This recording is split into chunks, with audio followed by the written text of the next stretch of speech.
Punong barangay po ng Bunuan, Binloc nilinaw ang ukol sa viral video ng umano'y pananakit sa isang minor de edad. Para sa detalye ng balitang yan, kasama natin Idol Kate Dispo.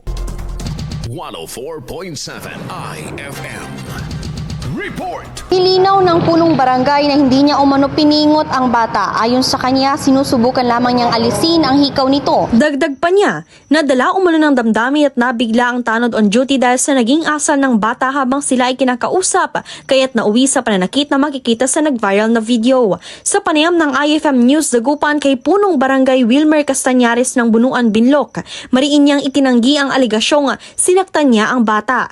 Anya, hindi niya kailanman magagawang manakit ng isang bata, lalo na ng kanyang mga nasasakupan. Hindi pa ako namingot, kundi na itabi ko yung kamay ko para ikon yung ikaw nila natanggalin. Inamin naman ng punong barangay na nasaktan ang bata dahil sa pabalang umano nilang pagsagot, nagtatawanan at hindi seryoso sa kanilang pag-uusap. Nabanggit din ni Castañares na hindi ito ang unang insidente ng umano'y pagnanakaw ng mga bata ng live wires sa kanilang barangay. Actually, ma'am, iklaro ko lang po, no, yung 8 beses is yung isang tao lang po. Tapos yung isa is 2 beses ata. At saka hindi lang wire po to, pati aircon, pera, no, na pagnanakaw na ginawa. Bilang tugon sa insidente, agad na sinuspindi ang nasabing barangay tanod habang isinasagawa ang kaukulang proseso. Sa ngayon, hindi pa umano nakakausap ng punong barangay ang mga magulang ng mga batang sangkot. Handa umano siya makipagpulong sa mga ito sa lokal na pamahalaan at sa iba pang kaukulang ahensya upang magkaroon ng maayos na pag-uusap at matukoy ang mga nararapat na hakbang kaugnay ng insidente.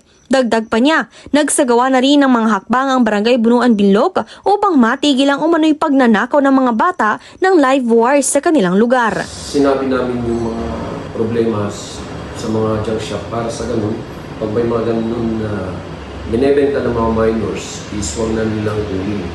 Or isama na lang yung magulang para mapanood natin na yun is pag-aari nila o nasa tama yung pinagkuhan natin. Humingi rin ng kooperasyon ang punong barangay sa lokal na pamahalaan at sa mga magulang upang higit na mabantayan ng mga kabataan at maiwasang maulit ang kaparehong insidente. Nagbigay rin siya ng mensahe sa mga netizen na nagbigay ng iba't ibang reaksyon at komento hinggil sa nag-viral na video. So hiningi ko lang po sa mga viewers, no, na nanonood nito na sana huwag na natin ikalat o mag-comment pa ng kung ano-ano, mapabata man o mapasa amin man na barangay officialis po at sa mga tanod po.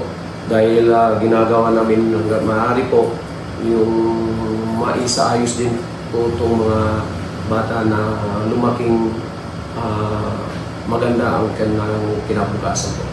Kasama mo mula rito sa IFM Dagupan, ako si Idol Kate Dispo. Tatak, IFM. IFM News IFM News IFM News